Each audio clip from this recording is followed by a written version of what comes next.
What is up, guys? Welcome back to another video. My name is Daniel, and today I wanted to talk about is the market crashing? Now, every time that the stock market goes down 5-10%, there's always fear mongering, right? In news articles, YouTube thumbnails of people on Wall Street, the traders on Wall Street coming out and putting their hands to their head. And so whenever you see these type of news articles, you got to remember that every broken clock is right at least twice a day, right? So having said that, you need to look at the facts that are going on in order to be prepared, right? Because the news wants you to operate from a place of fear. And so when people are in fear, they become paralyzed and they are unable to take action and are unable to capitalize on the very many great opportunities that are presented to them, right? So my goal with this video is basically to, instead of giving you fear, empower you to be able to navigate this potential recession that is coming. Whether it happens or not, it's always good to be prepared. And so I am going to be going over a few of the things that you can do in order to prepare for this potential. And I say potential because nobody really knows whether it's going to happen or not. But it's good to always be prepared. So number one is to live below your means, right? So what does this mean? This means not splurging out on expensive things to eat, not buying expensive clothes, not buying an expensive car, anything that takes money out of your pocket is good to get rid of and just live with the bare essentials.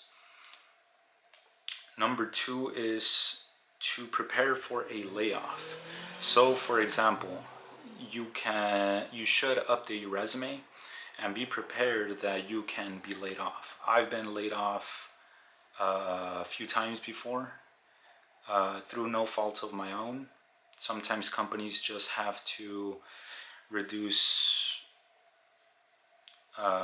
their staff because of unexpected costs or whatever reason it may be.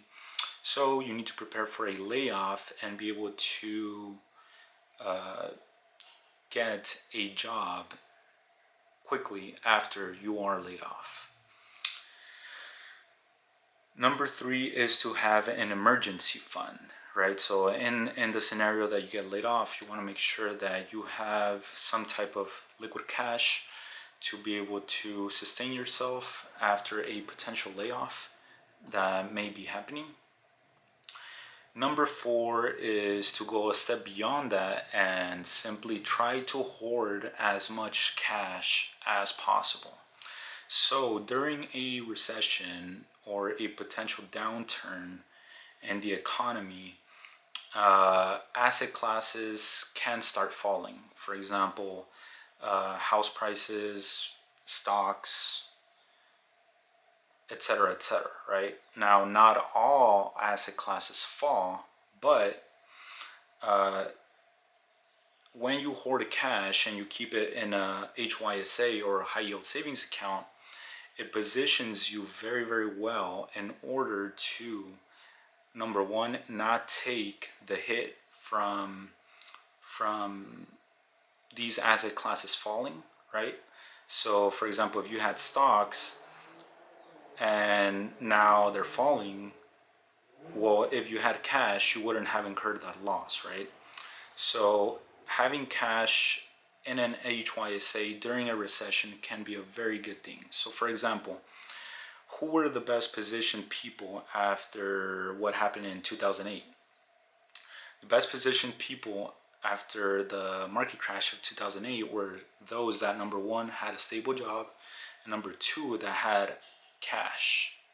Why? Because these were the people that could afford loans and could afford to put a down payment on an asset class like real estate, and could also buy stocks when both the real estate market and the stock market crashed in 2008.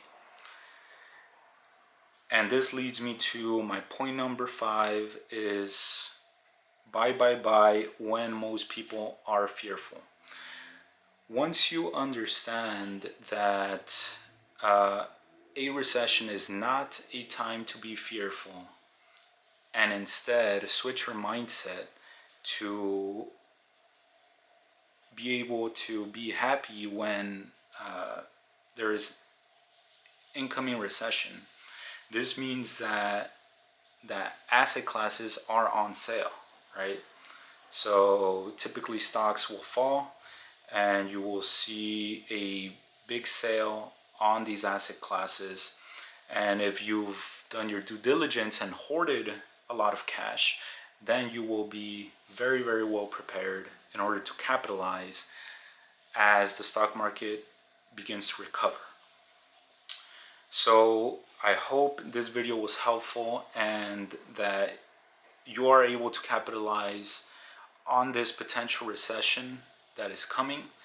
And remember, do not be fearful. Instead, use these tools to empower yourself to capitalize as the economy improves after the recession.